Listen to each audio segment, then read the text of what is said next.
Me casé con ella embarazada, creyendo que el hijo era mío. Pero todo era una mentira desde el principio.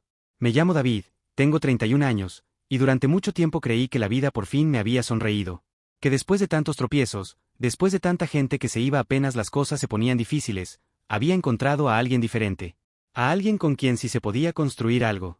La conocí en la fiesta de cumpleaños de un amigo del trabajo. No tenía muchas ganas de ir, la verdad. Había tenido una semana pesadísima, pero terminé yendo porque insistieron tanto que me dio más flojera decir que no que simplemente pasar un rato y ya. Y ahí estaba ella. Paola. No era solo guapa. Había algo en su forma de hablar, de moverse, de reírse con los demás, que no sé cómo explicarlo, pero atrapaba. Me la presentó un amigo. Platicamos un rato, nos reímos, compartimos unas cervezas y, sin darme cuenta, la fiesta se acabó y yo no quería que se fuera. Al día siguiente me escribió. Y al otro también. Y al poco tiempo, ya estábamos viéndonos diario. Todo fue rápido. Raramente rápido. A las 2 semanas ya se quedaba a dormir en mi casa. A la cuarta ya tenía ropa en mis cajones. Cocinábamos juntos, veíamos series, hablábamos de planes. Yo me sentía emocionado. Como si hubiera llegado tarde al lugar correcto. Tenía tiempo sin enamorarme, y Paola me hacía sentir visto, acompañado, importante. Yo nunca he sido un tipo que ande presumiendo lo que tiene, pero no me ha ido mal en la vida. Trabajo desde muy joven en el negocio de mi familia, una empresa de distribución de insumos médicos. Es algo que da bien, y por lo mismo, desde los 25 años ya vivía solo, tenía mi propio departamento, carro, y 0 deudas. Me iba bien. Tenía estabilidad, algo poco común a esa edad. No era millonario, pero me alcanzaba para darme mis gustos y ahorrar al mismo tiempo. Siempre he sido muy trabajador y muy ordenado con mis cosas. Nunca me ha gustado depender de nadie, y por eso mismo, trataba de no meterme con personas que pudieran representar un caos en mi vida. Recuerdo que a Paola se le hacía raro que yo no viviera con mis papás. Me decía que todos los hombres que conocía vivían todavía con su mamá. Y más de una vez me hizo comentarios como «ay, qué suerte tienes», o «ya quisiera yo vivir así». Al principio no me importó. Lo veía como un halago o una curiosidad normal, pero con el tiempo entendí que tal vez, desde el inicio, ella ya había notado que conmigo podía tener algo más que cariño. Tal vez también seguridad. Me contaba que había tenido una relación muy tóxica antes, que su ex era violento, que la había engañado, que la dejó sin nada, que apenas estaba levantándose emocionalmente. Yo no dudé. No soy de los que cuestionan el pasado de alguien mientras el presente esté bien. Pero ahora pienso que tal vez ese pasado seguía más presente de lo que yo creía. Un día, mientras desayunábamos, me dijo que tenía un retraso. Lo dijo así, sin rodeos. Solo dejó el tenedor sobre el plato y me lo soltó. Creo que estoy embarazada. Me quedé mudo. Pensé que me estaba bromeando, que era una forma rara de hacerme una prueba o ver cómo reaccionaba, no sé, pero su cara estaba seria. Y nerviosa. Me dijo que no me preocupara, que si yo no quería, ella podía arreglársela sola. Que entendía si no estaba listo. Pero la verdad es que yo no quería dejarla. Para ese punto, yo ya estaba enamorado. Y además, algo dentro de mí se encendió. Como un instinto. Pensé, si va a tener un hijo y es mío, no pienso fallarle. Y le dije que sí. Que estaría con ella. Que íbamos a salir adelante. No le conté a mi familia hasta semanas después. Y cuando lo hice, no reaccionaron bien. Mi mamá me dijo que todo iba demasiado rápido. Mi papá, que primero me fijara bien si realmente era mío. Que no firmara nada, que no me casara, que tuviera cuidado. Mis amigos también me soltaron indirectas. Pero yo no escuché. Sentía que estaban exagerando. Que hablaban desde la desconfianza o desde una vida distinta. Yo no soy perfecto, pero cuando quiero a alguien, lo doy todo. Y eso estaba haciendo. Conforme pasaban los días, empecé a ilusionarme. Empecé a imaginar cómo sería tener una familia, enseñarle a mi hijo a andar en bici, a jugar fútbol, a leer. Me veía acompañándola a las citas, comprando cosas para el bebé, decorando un cuarto. Y todo eso me hacía feliz. Y en medio de esa ilusión, llegó un comentario que cambió el rumbo de todo. Estábamos doblando ropa, un domingo cualquiera, cuando Paola me dijo sin rodeos, ¿y si nos casamos? Si vamos a formar una familia, que sea bien, ¿no? Así. Sin rodilla al piso, sin anillo, sin velas ni cena especial. Como quien propone cambiar de canal. Y yo, tan metido ya, tan comprometido con lo que estaba construyendo, le dije que sí. Sin saber que, en realidad, yo era el único construyendo. La boda fue sencilla. Nada de iglesia ni salón de eventos. Solo fuimos al registro civil, y después una comida con un par de amigos. De su parte no hubo nadie. Ni papás, ni hermanos, ni tíos. Cuando le pregunté si quería invitar a alguien, me dijo que no. Que su familia no era cercana, que desde que se embarazó se habían alejado. Que no quería verme pasar un mal rato si iban con mala actitud. Yo no insistí.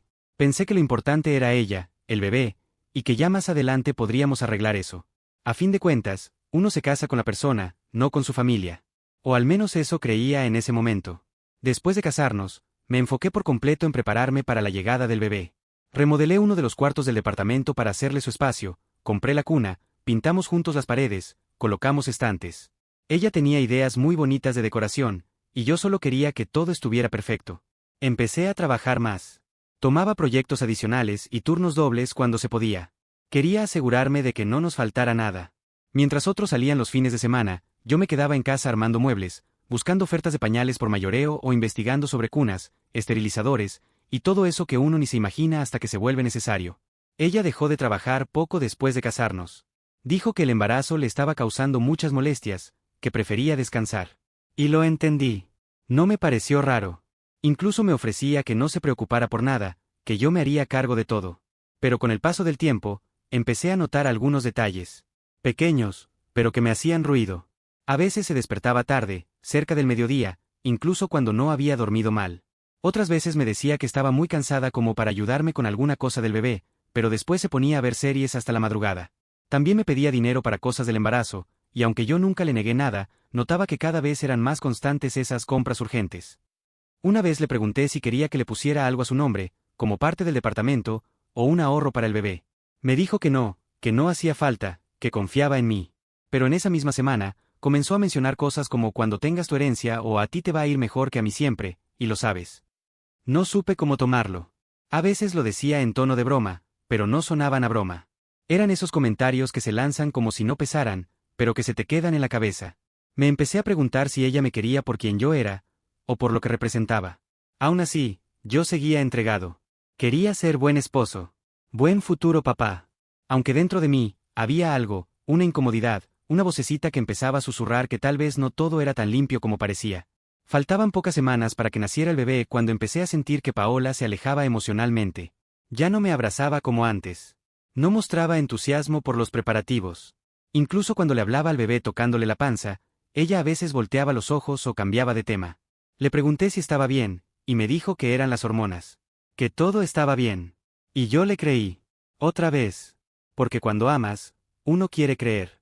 Uno busca justificar. Uno quiere pensar que todo tiene solución. Y en ese momento, aunque ya algo en mi interior se sentía inquieto, todavía no estaba preparado para enfrentar la verdad.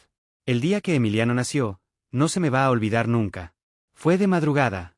Estábamos viendo una película cuando Paola empezó a decir que le dolía la espalda y que sentía presión en el vientre. Al principio pensamos que era otra de esas falsas alarmas que ya había tenido antes, pero esta vez era diferente. La vi pálida, asustada, y cuando vi que su ropa interior estaba manchada, no lo dudé.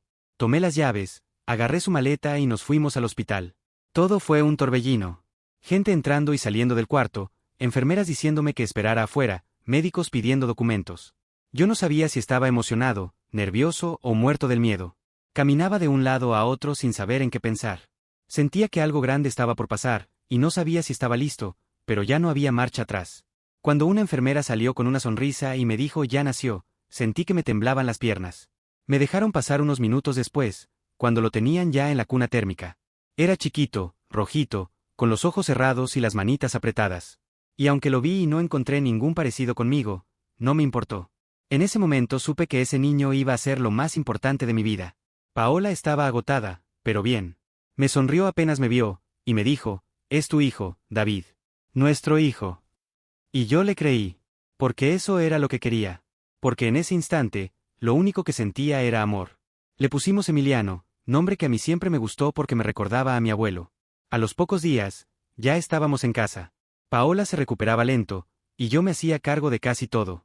Me levantaba en la madrugada a preparar biberones, cambiaba pañales con torpeza pero con cariño, y aunque llegaba a trabajar como zombi, me sentía pleno. Verlo crecer fue, durante mucho tiempo, mi motor. Sus primeras sonrisas, cuando empezó a gatear, sus primeras palabras. A los pocos meses ya decía papá, y cada vez que lo hacía, se me llenaba el pecho. Nadie me lo quitaba de la cabeza, yo era su papá. Punto. Con Paola, en cambio, las cosas ya no eran como antes. Se volvió más callada, más distante. Siempre tenía sueño, siempre estaba cansada, pero no quería ayuda. Si yo intentaba acariciarla o buscar un momento íntimo, me rechazaba con frialdad. A veces me hablaba como si le molestara mi presencia. Un día le pregunté si estaba bien conmigo, si sentía que algo no funcionaba. Me dijo que estaba pasando por un proceso interno, que la maternidad le había removido muchas cosas, y que no era yo, era ella. Esa típica frase que uno escucha cuando ya presiente lo que viene. Pero otra vez, le creí. Porque la veía como la madre de mi hijo. Porque no quería pelear. Porque prefería pensar que eran solo etapas, y que como todas las parejas, las estábamos enfrentando. Los meses pasaron. Emiliano crecía sano, inquieto, inteligente. Yo lo llevaba al parque, le enseñaba a decir palabras nuevas, jugábamos a los carritos. Lo trataba como lo que era para mí, mi hijo. Mi sangre, aunque no lo fuera. Mi responsabilidad, aunque no me la hubieran pedido. Mi todo. Y por eso, cuando empezó a preguntarme por qué su mamá ya no quería jugar con él, algo en mí empezó a doler distinto. No era solo que Paola se alejara de mí. También se alejaba de él. Y aunque en ese momento no lo entendía del todo, estaba a punto de descubrir que toda esa frialdad no venía de la maternidad, ni del estrés. Venía de un lugar mucho más oscuro, mucho más egoísta, y mucho más doloroso. Todo comenzó con una fiebre.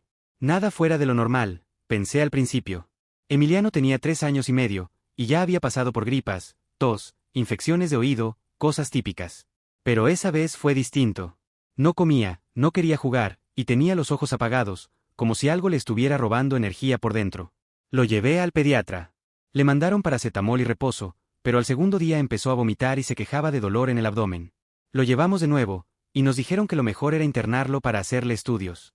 Paola parecía preocupada, aunque a ratos la notaba extrañamente ausente, como si estuviera más molesta por el hecho de tener que estar en el hospital que por la salud del niño. Esa noche, en urgencias, le tomaron sangre. Le hicieron ultrasonidos, pruebas, exámenes. Yo no me separé ni un minuto de su lado.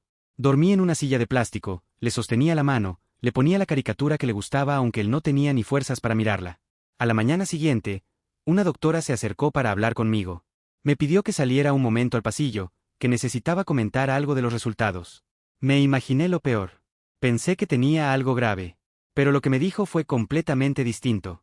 Necesitamos hacer una prueba genética un poco más precisa, señor, me dijo. Su hijo tiene un tipo de sangre que no es compatible con el suyo. Y por protocolo, en ciertos tratamientos, eso es importante, porque no sería viable que usted sea su donador directo. Al principio no lo entendí. Se lo repetí en la cabeza varias veces. Me costaba conectar las palabras. Hasta que pregunté lo obvio. ¿Está diciendo que no soy su papá? Ella no respondió con un sí ni con un no. Solo me miró con una mezcla de incomodidad y respeto profesional. Me dijo que podía ser un error, que lo mejor era hacer una prueba de paternidad para descartarlo con certeza. Que eso nos daría tranquilidad a todos.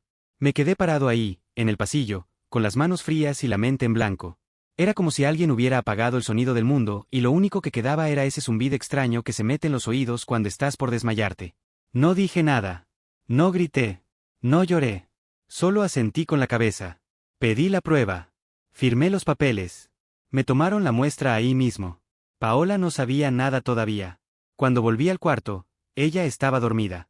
Emiliano también. Los miré, y sentí una punzada tan profunda en el pecho que no sé cómo explicarla. Me senté en el borde de la camilla, le acaricié la frente al niño y me pregunté si toda mi vida había sido una mentira. Si ese niño al que yo tanto amaba, realmente no era mío. Los días siguientes fueron una tortura.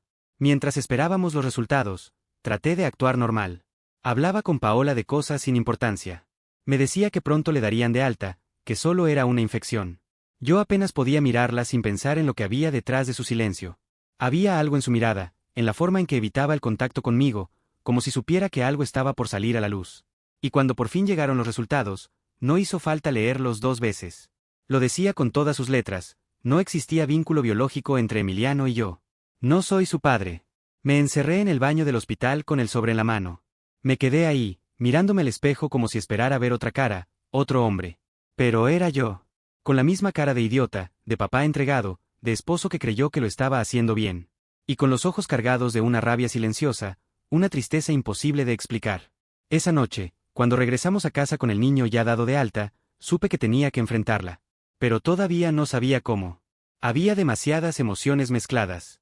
Demasiadas preguntas sin respuesta. Y sobre todo, Un dolor enorme que no me cabía en el cuerpo. Esa noche, cuando llegamos a casa, Emiliano se quedó dormido en el carro. Lo cargué como tantas veces lo había hecho. Con cuidado, pegadito a mi pecho. Sentí como su respiración tranquila contrastaba con la tormenta que yo llevaba por dentro. Lo llevé a su cuarto, lo acosté, le puse su cobija favorita, y me quedé ahí, mirándolo un rato.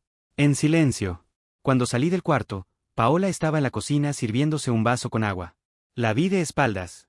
No sé por qué, pero esa imagen se me quedó grabada, ella, en pijama, como si nada pasara, como si el mundo no estuviera a punto de romperse. Me le acerqué despacio. Dejé el sobre la mesa. Ella lo miró sin tocarlo. ¿Qué es eso?, preguntó, sin siquiera fingir sorpresa. La prueba. Ya la tengo. No dijo nada. Ni un gesto. Solo se quedó mirando el sobre como si le pesara la existencia. ¿Quieres que lo lea en voz alta o prefieres decirme tú misma la verdad? Se quedó callada unos segundos. Luego suspiró, se sentó y apoyó los codos en la mesa. Ya lo sabías, ¿no? Y en ese momento, todo se me vino abajo.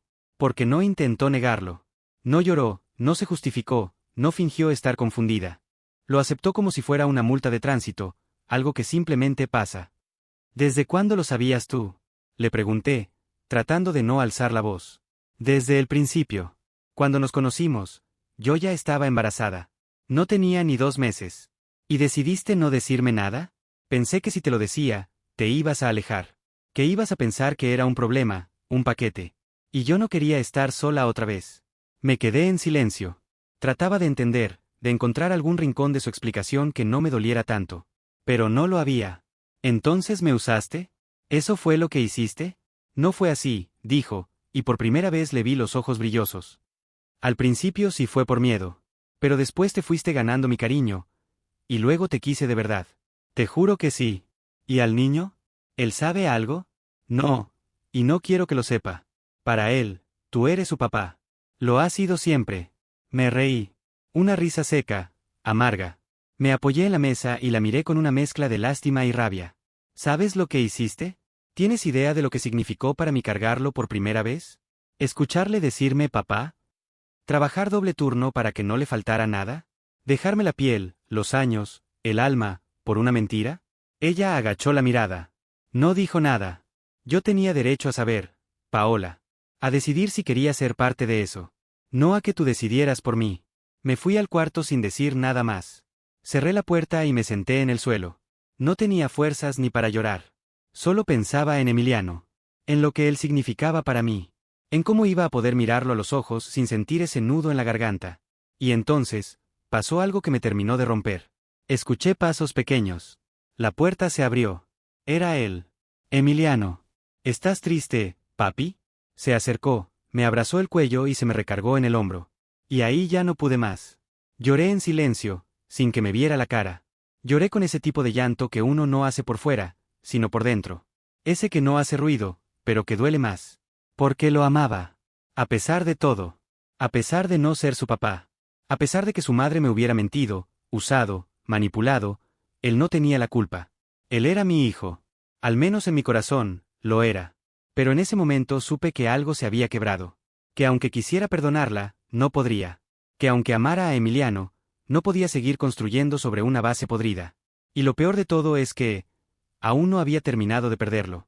Después de esa noche, algo se rompió definitivamente entre nosotros. No hubo gritos, ni maletas volando, ni escándalos. Fue peor, hubo silencio. Una frialdad tensa que se sentía en el aire, como si los días pasaran con un nudo en la garganta, con miedo de que cualquier palabra encendiera una bomba. Dormíamos en cuartos separados. Nos cruzábamos en la cocina o en el baño como dos desconocidos. Solo hablábamos para lo indispensable, sobre Emiliano, sobre citas médicas, sobre lo que había que comprar. Y cada día que pasaba, la distancia se sentía más permanente. Un sábado por la mañana, mientras él jugaba con unos bloques en el piso, Paola me pidió hablar a solas. Se sentó frente a mí, tranquila, y me lo dijo así, sin rodeos. No podemos seguir así. Esto ya no tiene arreglo. Yo no dije nada. Solo la miré. Quiero que firmemos el divorcio. Que cada quien siga con su vida. Me quedé helado. No porque no lo esperara, sino porque ya sabía lo que venía después. ¿Y Emiliano? Él es mi hijo, David. Legalmente y biológicamente. No tienes por qué seguir viéndolo. Ahí sí hablé. ¿Cómo que no tengo por qué seguir viéndolo? Lo crié desde que nació. Le enseñé a caminar. A decir papá. Estuve cuando tú no estabas. Me partí el alma por él. Y lo agradezco. Pero no es tu hijo. No tienes ningún derecho legal sobre él. Y creo que lo mejor es que cada uno cierre este ciclo. Me costaba creer lo que estaba escuchando. No solo me había mentido, no solo me había usado, ahora también me quería arrancar del corazón al único ser que realmente me daba sentido. Lo único que yo sentía como mío en este mundo. Le rogué. Le supliqué que me dejara verlo al menos. Que no me quitara de su vida así. Que eso no era justo para él. Que me preguntara al menos si quería. Pero ella fue clara. No quiero confundirlo más. Lo mejor es que esto quede así. Lo vas a superar. Lo vas a superar. Esa frase me persiguió por meses. Firmé el divorcio semanas después. No quise meter abogados. No quería pelear. Ya no tenía fuerzas. Me fui del departamento con una maleta y el alma hecha pedazos. Dejé todo, muebles, ropa, recuerdos. Me fui como entré. Sin nada. Solo que esta vez me llevaba encima una herida que no sabía cómo cerrar. No volví a ver a Emiliano. A veces me meto a su perfil de Facebook. Paola sube fotos de vez en cuando. Él está grande ya. Ojos enormes, sonrisa brillante. Cada vez que lo veo, siento que me falta el aire. Me pregunto si me recordará. Si sabrá que hubo un hombre que lo amó más que a sí mismo, aunque no compartieran la misma sangre. Algunas noches sueño que lo tengo de nuevo en brazos. Que me dice papá y me abraza. Pero luego despierto, y lo único que tengo es silencio. Y sí, ella tenía razón. Lo estoy superando. Pero no de la forma en que ella creía. No olvidándolo. No borrándolo de mi mente. Lo estoy superando aceptando que a veces uno ama más de lo que debería. Que uno entrega el corazón entero en manos de alguien que ni siquiera sabe cuidarse a sí mismo. Que la vida, por más buena que parezca, puede girar en segundos y dejarte en el suelo sin aviso. Y que a veces, los lazos más fuertes no se rompen con un grito. Se rompen con una mentira bien guardada. No la odio. Ni siquiera me interesa ya lo que hace. Pero nunca la voy a perdonar. Porque no solo me mintió a mí. Me robó la oportunidad de seguir siendo padre de alguien que no pidió nacer en medio de todo esto. Y eso, no se olvida nunca.